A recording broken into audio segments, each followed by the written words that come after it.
we're here with Sara Humpal, owner of Gabriela's. I'm sure most of you know where that is.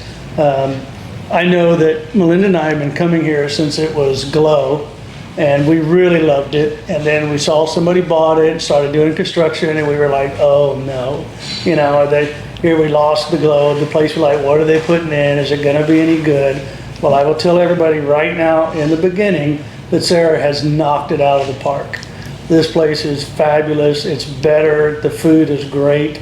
It is absolutely one of our favorite restaurants here in Rockport. But Sara, do you want to introduce yourself for a minute? Thank you so much for that introduction. That was so sweet. This has been a really cool project and such a great tribute to my mom. And I'm super excited to bring the Tapas experience here to Corpus Christi. So tell us, and that's what I wanted to bring up first. And I saw the mural when we came in. And I have heard that Gabriela's was named after your mom. Yes. Tell us a little bit about that and your inspiration for Gabriela's. Yeah, so everything is inspired from my mom. And we obviously were a tapas style restaurant, so I really wanted kind of like a communal style of eating, something fun, something where everyone can try a bunch of different things with their family, friends, loved ones. And that's something that, also connects with my mom because she always brought people together and she was always about celebration. And in the Latin culture, like food is such a huge part of it. So, what better way to honor my mom than a place like this? And I think it's great. And like I was telling you earlier, Melinda and I have always ate tapas style back when it wasn't even a term. Yeah. And you touched on it briefly, but you want to explain a little bit more what tapas style is? Yeah. So basically, tapas style is where you can order a variety of different dishes at the same time. And like I said before, it's just a fun way of eating because you get to try a bunch of different things at the same time instead of your normal, Texas-sized entree where you just order one thing.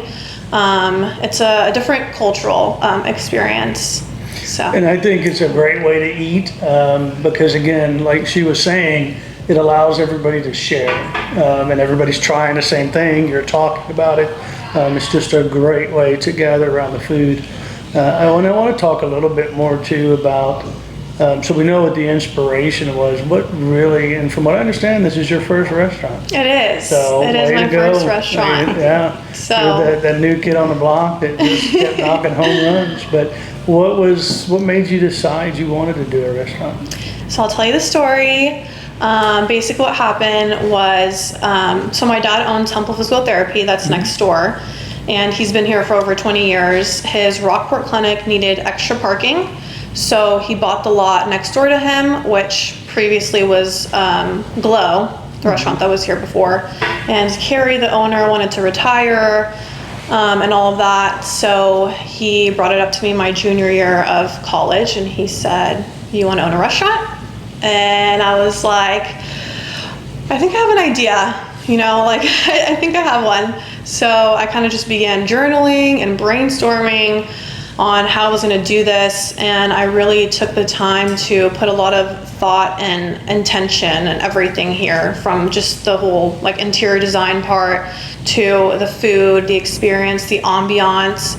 I really wanted it to be like a warm and inviting place for people, and hopefully people, hopefully in the future we even have small weddings or other events here. I want it to hopefully in the future be seen equally between a restaurant and a venue. So what was that first idea, and then are we close to that now, or has it evolved, or what was that first thought when you brought up the restaurant? What was my first thought? Yeah, when you said you had an idea. Was that I wanted it to be a tribute to my mom, for sure. That was my first thought, because it was something that I always wanted to do, but I just didn't think that it would come this soon or in this form. But I took the opportunity and I ran with it. So, we're right by the water, which is such a great element, and people have been really supportive, and it's really cool to see it all come together. How did the menu is wonderful and very creative. Did you come up with all the menu items on your own, or? So the foundation of the menu came from my cousin and I. So my cousin, he's from Mexico and he went to culinary school. I for sure knew that I wanted specific things on there, and then we just kind of like collaborated. But we've changed the menu like 15 times since then, and we got Adam on board, who is an amazing chef.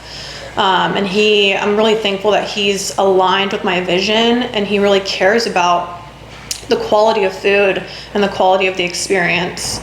So, And speaking of quality of food, what would you like your customers to know about your food, where it comes from, type of food, quality of food? Is there Yeah. anything you want them to know about that? well, we can talk about what we have right here Let's do in that. front of us if Absolutely. you'd like. This is my personal favorite. It's the ají tuna tostada, and it's got a bed of, it's a tostada with guacamole, and then it has ají tuna, pickled red onions, and then it's drizzled in spicy mayo. It's got sesame seeds. I can eat this like every day, and it's super healthy. And I love ají tuna, so that's why that's my favorite. For And me, it was the sauce. I remember when I tried it, I was like, this is awesome. And it's whatever the sauce is it's on it, just makes it perfect. Yes. Blends out with the tuna. yes, it is so, so good. Isn't that one of your favorites too? Yeah. Yes, that's actually Bailey's favorite, our daughter. Okay. She loves ají tuna, and that's her favorite thing to order when we come here. Oh, that's She awesome. loves it. And I remember the meatballs. I liked them. I Oh, yes. So this is actually goat cheese. So it's queso de cabra, which is goat cheese. Okay. Okay. And it's rolled in pecans, and it has a brava sauce, which is like a tomato-based sauce.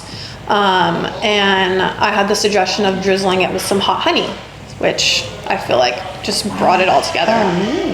Neat. So No, and did you have something that was like meatball? I thought I remembered you had something that was.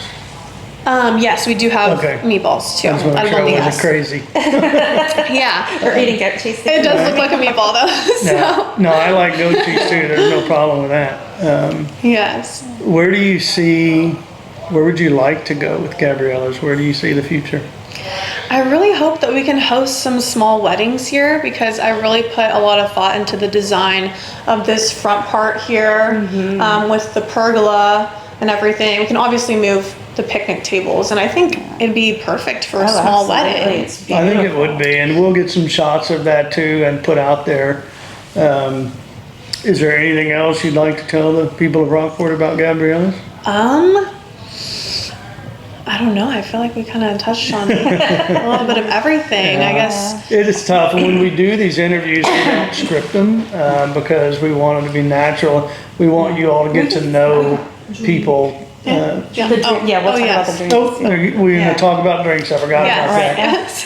But like I said, these are all unscripted because we want you to know the real person when we have these conversations. But the drinks are as good as the food, and let's talk about them. This has got to be one of the prettiest drinks Yes. I've ever It's seen. beautiful. Cheers. Salud. Salud.